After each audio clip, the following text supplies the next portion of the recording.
الكل في النجعة هنا عارف إن البيت ده مسكون. بيقولوا إن اللي بيدخله ما بيطلعش منه زي ما دخل.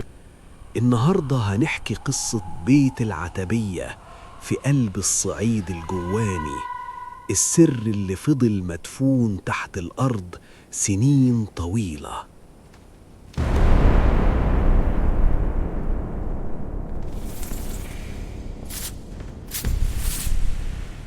نفس واحد ومن هنا خلوني أحكي لكم القصة.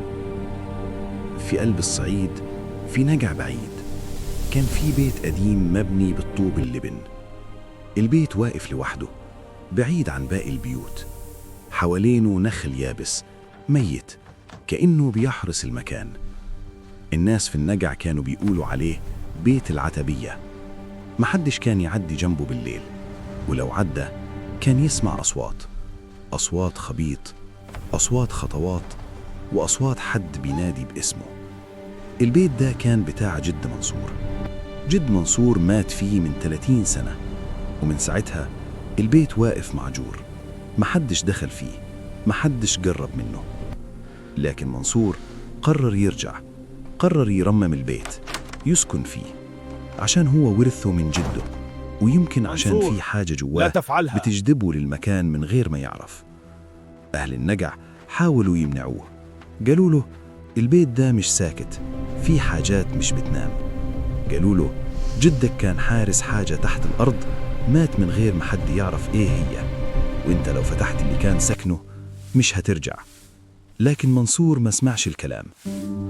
منصور بدأ ينظف البيت. كان البيت مليان تراب وبيوت عناكب وريحة قديمة، ريحة حاجات مختفية. في أول يوم كل حاجة كانت عادية، بس في الليلة التانية الدنيا اتغيرت. كانت ليلة عاصفة، الريح كانت بتصفر والمطر كان بيضرب على الشبابيك. منصور كان نايم في الأوضة الكبيرة. فجأة سمع صوت، طق طق طق، صوت منتظم، صوت خبيط جاي من تحت الأرض. منصور قام من النوم، مشي ناحية الصوت.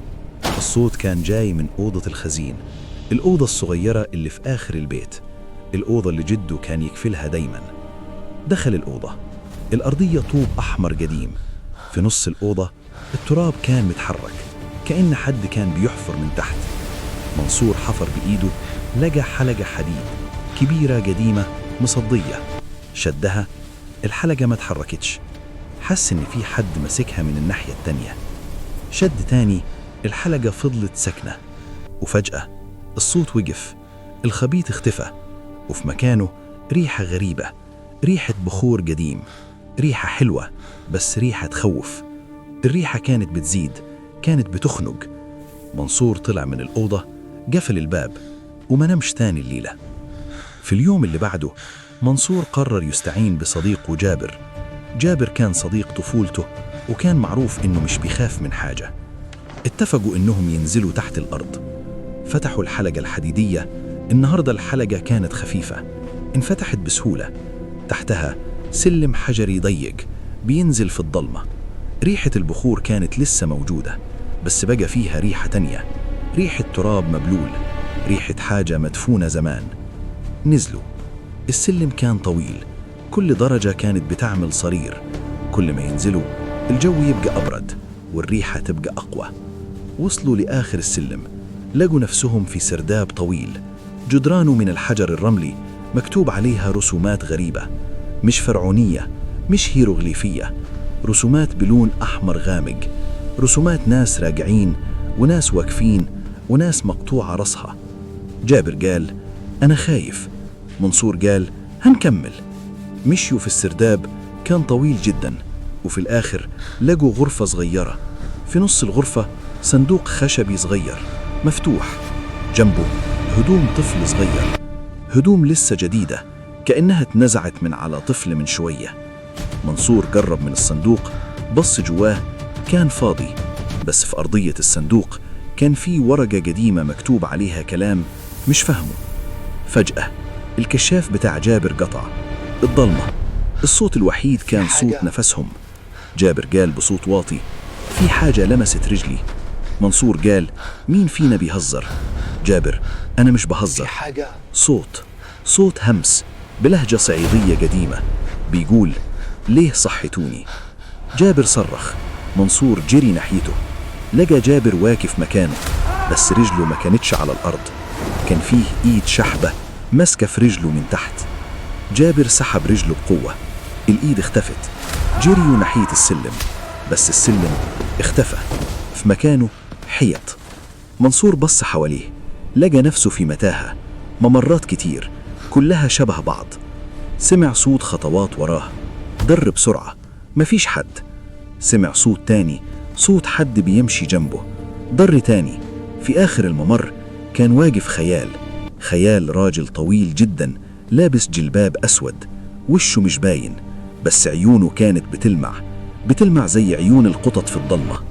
منصور بص للخيال، الخيال بص ليه، قال: انت حفيد الحارس؟ منصور: انا منصور، جدي كان حارس. ايه؟ الخيال: تحت البيت ده في حاجة مدفونة، الحارس كان مسكها من 30 سنة، مات ومحدش خد مكانه، النهاردة انت جيت. منصور: انا مش عايز حاجة، انا عايز اطلع. انت حفيد الخيال: الحارس. هتطلع بس جابر هيفضل. جابر صرخ: لا. منصور مسك ايد جابر وجريوا في الممرات، مش عارفين رايحين فين. في الاخر لقوا السلم وطلعوا جري. طلعوا من البيت، نزلوا في الشارع، وقفوا. جابر كان بيتنفس بسرعة، بص لرجله، كان فيها أثر إيد شحبة. منصور قال: أنت كويس؟ جابر بص بطريقة غريبة، قال: أنا مش جابر. منصور اتخض، قال: أنت مين؟ جابر: أنا صاحب المكان، أنا اللي كنت تحت الأرض. جابر فضل معايا، النهاردة أنا جيت مكانه. منصور جري، طلع من البيت. فضلت كام يوم وجابر اختفى، مش في بيته، مش في النجع، مش موجود. الناس قالوا إنه سافر، بس منصور كان عارف إنه لسه موجود في البيت تحت الأرض، في المكان اللي كان حبس فيه. آخر مرة منصور شاف فيها جابر كان واقف قدام بيت العتبية، باصص للبيت وبيبتسم، وعيونه كانت بتلمع. ومن يومها البيت ده محدش قرب منه، بس في الليل الناس بتسمع صوت جابر وهو بينادي على أهل النجع، بينادي عليهم واحد واحد، واللي يسمع صوته يصحى الصبح ولاقي نفسه واقف قدام البيت، مش فاكر هو جاي ازاي. سؤال للمتابعين: لو كنت مكان منصور، كنت هتنزل تحت الأرض ولا كنت هتسمع كلام أهل النجع؟ وإيه رأيك في اللي حصل لجابر؟ هل في أماكن في قريتكم محدش بيجرب منها؟ اكتب رأيك في الكومنت. ولو عاوز تعرف إيه اللي حصل بعد ما جابر اختفى، قل لي كمل، عشان الحكاية لسه فيها أسرار. نفس واحد